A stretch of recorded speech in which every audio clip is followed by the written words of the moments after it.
कुछ दिन शेष कौन जीतेगा रेस के टीवी के इस कार्यक्रम का उद्देश्य किसी की छवि को धूमिल करना कतई नहीं है। हमारा उद्देश्य है आवाम की आवाज को आप तक पहुंचाना।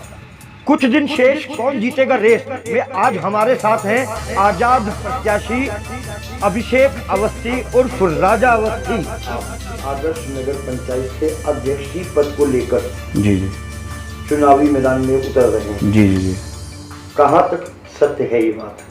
नहीं, सही है। मैं पहले पूर्व में निर्दलीय सभासद रहा हूँ पठानगढ़ी वार्ड 6 नंबर से, और अब की निर्दलीय आज़ाद मैं अध्यक्ष पद के लिए दावेदारी कर रहा हूँ। निर्दलीय ही लड़ेंगे या किसी पार्टी सिंबल पर भी विचार करेंगे? नहीं, निर्दलीय ही लड़ेंगे। निर्दलीय ही। जी।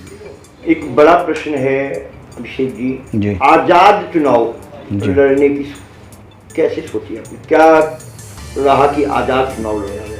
सर, आज़ाद चुनाव मैंने लड़ने के लिए इसलिए सोचा क्योंकि काकोरी में जो भी सत्ता के उम्मीदवार हैं, हर पार्टी में कम से कम 12-12, 15-15 उम्मीदवार हैं। पहले तो मैं जाके उनसे मिलूं, उसके बाद मैं कार्यालय, जिला कार्यालय जाऊं या बड़े जो भी हमारे शीर्ष नेतृत्व के नेता हैं मैं उनसे मिलूं।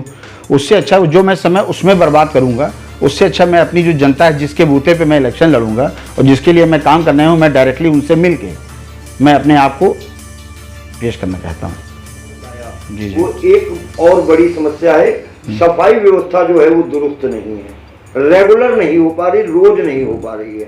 क्या कारण है? उसका कारण ये है सर कि काकोरी के टोटल 13 वार्ड हैं, और 13 वार्ड में अगर आप हर वार्ड में 4 मोहल्ले हैं ज़रूर, तो 13 चक्कू 52, 50-60 मोहल्ले हो गए। तो काकोरी में कर्मचारियों की है कमी। कर्मचारी पूरे ना होने पर रोज़ एक कर्मचारी एक ही जगह तो नहीं जा सकता, और कर्मचारियों की कमी होने की वजह से कोई 10 दिन में पहुंचता है, कोई 5 दिन में पहुंचता है। तो अगर मैं दोबारा अगर नगर पंचायत इलेक्शन में जीत कर अगर आता हूं, तो सबसे पहली चीज़ तो है यहाँ के जो कर्मचारी हैं उनको बढ़ाने का प्रयास करूँगा कि कर्मचारी बढ़े, जिससे हर सुचारू रूप से हर विभाग उसमें वार्ड में सफाई हो सके टाइम पर। क्योंकि काकोरी में जिससे कहीं कहीं ज़बरदस्ती जो कब्जे हुए हैं या अतिक्रमण जो बनाए गए हैं, जो मकान अवैध, तो उनकी जांच करानी चाहिए। जो किए हैं तो उसको उनके नाम सामने आने चाहिए। चेयरमैन ऐसा होना चाहिए कि जो हर आदमी, हर समाज के लोगों से और हर वार्ड या हर पूरे अपने काकोरी कस्बे में सबसे मिले, सबके पास जाए, व्यक्तिगत अपने किसी के कार्य हो, कुछ भी हो, सबसे मिलता जुलता रहे। चेयरमैन मिलने जुलने वाला होना। जी हाँ, जी। पब्लिक के बीच हो। जी। अब धरातल पे तो तीनों प्रोजेक्ट में भाई हमें भी गीला कूड़ा सूखा कूड़ा वाला भी लगे हैं, प्लांट लगे हैं, लेकिन आगे प्रोसीजिंग जैसे होनी चाहिए वो तो नहीं दिखी, और पानी वाला भी हमें नहीं दिखा। और रही भाई सौर ऊर्जा वाली, तो वो तो पूरा प्लांट था 1.5 करोड़ का, जो भी 1.5 महीने भी नहीं चला, वो भी सब बंद ही पड़ा है। हुआ आजाद पिछले साल भी एक रिहान भाई लड़े थे जी, और अब की तो अभी तो मैंने दावेदारी पेश की है, और एक सदर अहमद खां हैं, उन्होंने दावेदारी पेश की है निर्दलीय प्रत्याशी के रूप में। जी, आजाद प्रत्याशी जी, के रूप में जी। आप 2 प्रबल दावेदार काकोरी नगर पंचायत से दावेदारी कर रहे हैं। जी। मैं ये कहना चाहूँगा कि काकोरी नगर पंचायत में अगर मैं अध्यक्ष के पद की दावेदारी कर रहा हूँ, अगर मुझे जनता का पूरा आशीर्वाद मिलता है और मैं अध्यक्ष पद का चुनाव जीत के आता हूँ, तो उसके बाद मेरी 2 प्राथमिकताएं रहेंगी काकोरी में। एक तो वो सरकारी विभाग में किसी तरह का कोई भ्रष्टाचार या प्राइवेट जो लोग लगे रहते हैं भ्रष्टाचार करने में नगर पंचायत के कामों में, वो पूर्ण रूप से ख़त्म करूँगा। और दूसरी चीज़ है कि काकोरी का जो अतिक्रमण है, जो रोड पे जाम है या जो भी व्यवस्थाएं हैं, उनको पूर्ण रूप से सुधारने की कोशिश करूँगा। सर, अवैध कब्जे जो काकोरी में जो भी हुए हैं, वो चाहे किसी के द्वारा हुए हों, अगर मुझे जनता नगर पंचायत अध्यक्ष स्वीकार करती है और मैं अध्यक्ष बन के आता हूँ नगर पंचायत में, तो जितने भी अवैध कब्जे काकोरी के अंदर हैं उनको मुक्त कराने का कार्य मैं करूँगा पूर्ण रूप से। मैं काकोरी की जनता से यही अनुरोध करूँगा कि जो बड़े बुजुर्ग हैं, मैं उनका बेटा हूँ, और जो हमारे उम्र के हैं वो हमारे भाई हैं।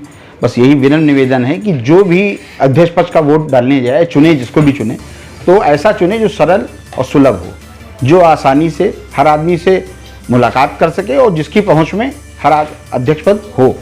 अब काकोरी की जनता से मैं ये विनम्र अनुरोध करता हूं कि अगर मुझे अध्यक्ष पद के लिए नगर पंचायत वासियों ने चुना, तो उनके लिए मेरे घर के 24 घंटे दरवाजे परमानेंट खुले रहेंगे कि जब वो चाहें तब वो आ सकते हैं, मैं उनके साथ हमेशा खड़ा हूँ।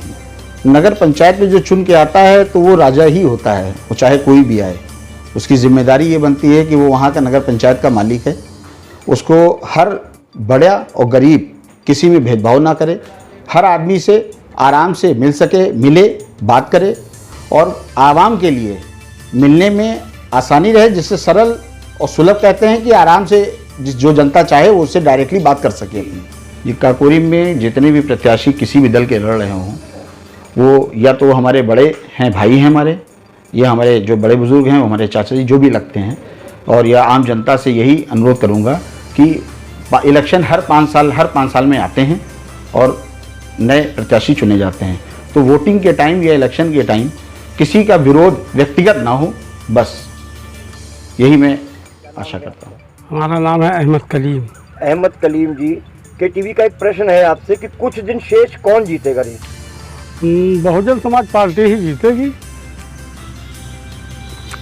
के टीवी का एक प्रश्न और है कि चेयरमैनी चुनाव होने जा रहे हैं, इस बार काकोरी का चेयरमैन कैसा होना चाहिए? काकोरी का चेयरमैन ऐसा होना चाहिए कि पब्लिक उसको न ढूंढे, वो पब्लिक को ढूंढे। मैं राम कुमार कश्यप, मेरा कहना यही है कि चेयरमैन ऐसा हो जो लोगों के बीच का हो, पढ़ा लिखा हो, काबिल हो, और ना कि महलों में रहने वाला जिसका गेट सुबह से शाम तक खटखटाते रहो और लोगों को कहीं पता ही ना हो, बोले कि 10 बजे के बाद आना।